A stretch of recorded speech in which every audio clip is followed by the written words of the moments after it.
Hi friends, அஸ்ஸலாமு அலைக்கும். இன்னைக்கு நம்ம வீட்டிலேயே எப்படி மணமான நெய் பண்ணலான்னு பார்க்கலாம். வாங்க வீடியோக்குள்ளே போகலாம். நாங்கள் ஒரு மாதமாக பாலுடைய ஆடையை தனியாக எடுத்து ஃப்ரீசரில் ஸ்டோர் பண்ணி வச்சுருக்கோம். நான் எடுத்து வச்சுருக்க பால் ஆடையை கிரைண்டரில் அரைக்க போகிறேன். நீங்கள் மிக்சியில் கூட அரைச்சிக்கலாம். ஐஸ் தண்ணி, ஐஸ் கட்டி போட்டு தான் பால் ஆடைகளை நம்ம அரைக்கணும். அப்போ தான் வெண்ணெய் திறந்து வரும்.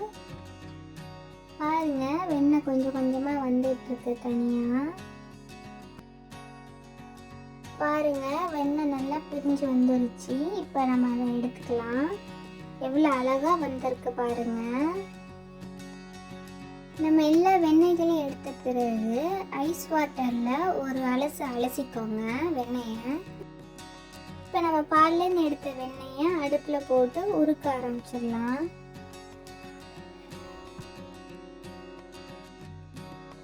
பாருங்க எவ்வளோ அழகாக மெல்ட் ஆகுதுன்னு வெண்ணெய். பாருங்க, நம்மளுடைய வெண்ணெய் ஃபுல்லாக உருகிடுச்சு. அவ்வளோதான், நம்மளோட நெய் ரெடி ஆயிடுச்சு. பாருங்க எவ்வளோ அழகாக இருக்குன்னு. இதில் நம்ம கொஞ்சம் முருங்கைக்கீரையை போடணும். அப்போ தான் அந்த நல்ல ஸ்மெல் நமக்கு வரும். கீரை முழுகினதுக்கு அப்புறம் நம்ம ஃபில்ட்ரு பண்ணி எடுத்துக்கலாம். அவ்வளோதான், நம்மளுடைய ஹோம்மேட் நெய் ரெடி ஆயிடுச்சு. இதை கண்டிப்பாக வீட்டில் ட்ரை பண்ணி பாருங்கள்.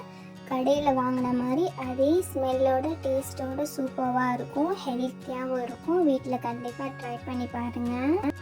நான் இதை ஒரு கிளாஸ் பவுலில் ஸ்டோர் பண்ணி வச்சுருக்கேன். 2 days கழித்து காட்டுறேன். பாருங்கள் எப்படி இருக்குன்னு. பாருங்கள் எவ்வளோ அழகாக கடையில் உள்ள நெய் மாதிரியே இருக்குன்னு. என்னுடைய வீடியோ உங்களுக்கு பிடிச்சிருந்தா லைக் பண்ணுங்கள், ஷேர் பண்ணுங்கள், சப்ஸ்கிரைப் பண்ணுங்கள். Bye friends.